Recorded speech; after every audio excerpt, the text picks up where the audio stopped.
If I woke up tomorrow with a gut, love handles and male tits again, and I wanted it gone as fast as possible, I wouldn't even think about dieting or cardio.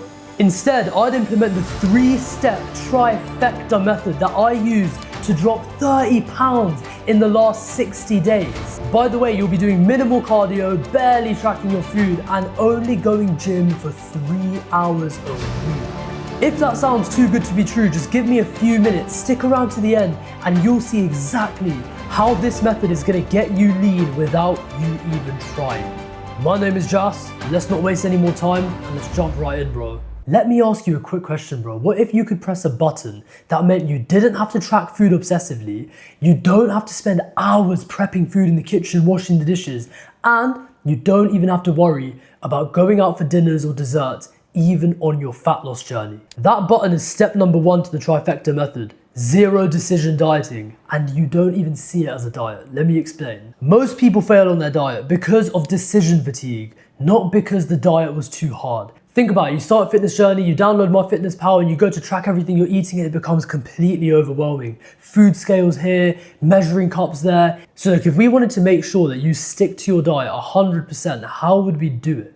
We would do it in 2 ways. Number 1, less decisions, and number 2, make it actually sustainable. The zero decision diet does both of these things so well, and that's why it absolutely works, and I'll show you exactly how you're gonna do it. Pick 3 of your favorite meals, and you're gonna rotate these out throughout the week. Then pick a couple sweet treats that you like, calculate how many calories you have left over, usually 250 to 350 calories a day. That's what you can allocate to your nightly sweet treat. And how does this reduce decision fatigue, you may ask? Well, you've got those 3 meals, right? What you're gonna do is you're gonna track the raw ingredient weights into your phone notes and just eat the same amount every single time.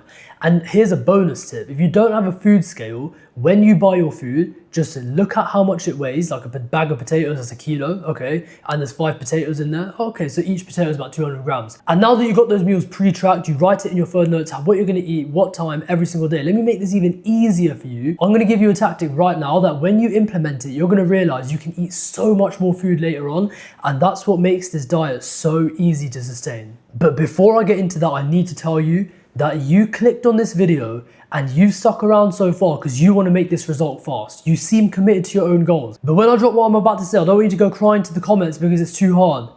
You ready? You sure you're ready? Skip your breakfast so you can allocate those calories to later on in the day. Skipping breakfast is such an underrated habit to do. And you hear about it, but you've never tried it. Why have you never tried it? Because you're scared. Why are you scared?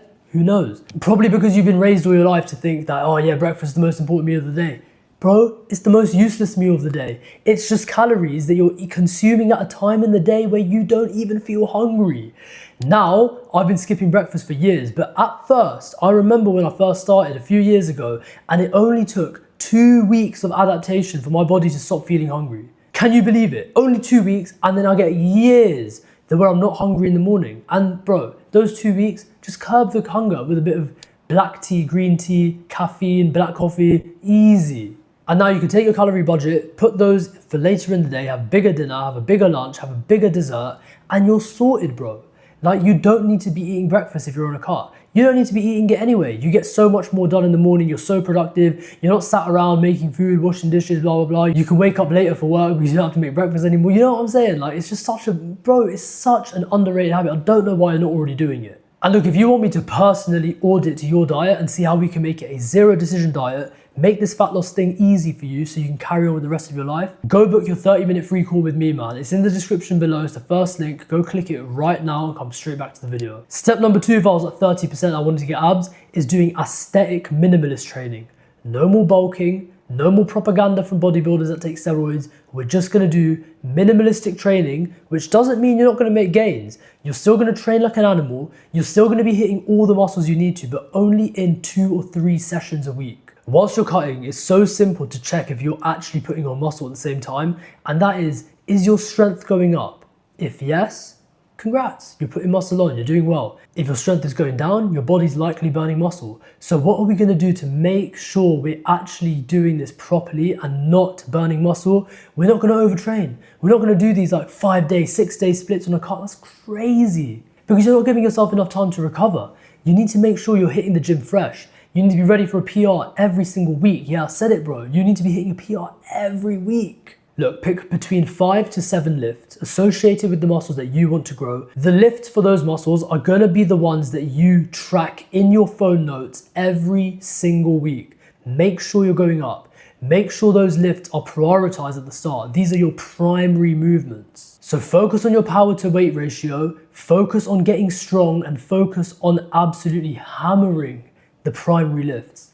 There's no way you're not gonna make progress after hearing this, bro. And the final step of the Trifecta method, step number 3, cut out the cardio, G. Instead, do what I call the Trinity walk.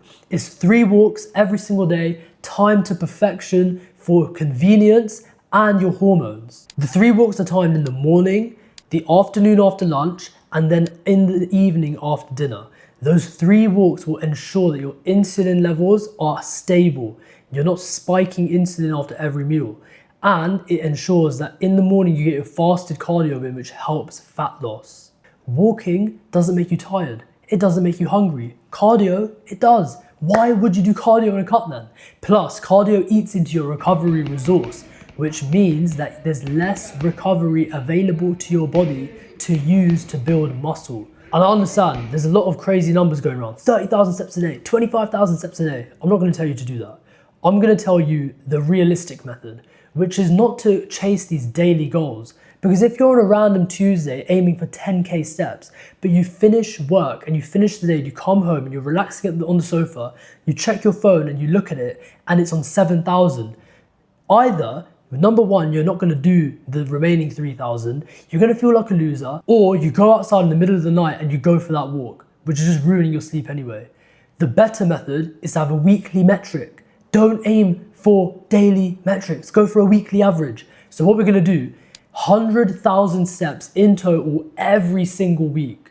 And the thing is, you hear the number 100,000, it's a big number in your head, but when you think about it, yeah, you could easily crank out 7 to 12,000 a day during the week, have 2 bigger walks in the weekend, and you'll smash that number. All you gotta do is progressively overload the Trinity walk. If you can't do 100,000 steps on week 1, aim to get 100,000 by the end of week 4.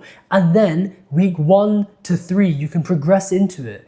Each walk can start off with like 20 minutes each. Have big adventures on the weekend. Then next week, go for 35, 40 minutes each walk. Then you can just do a long walk after dinner and keep them at like 40 minutes in the morning, 40 for lunch, and like 60 for dinner or something.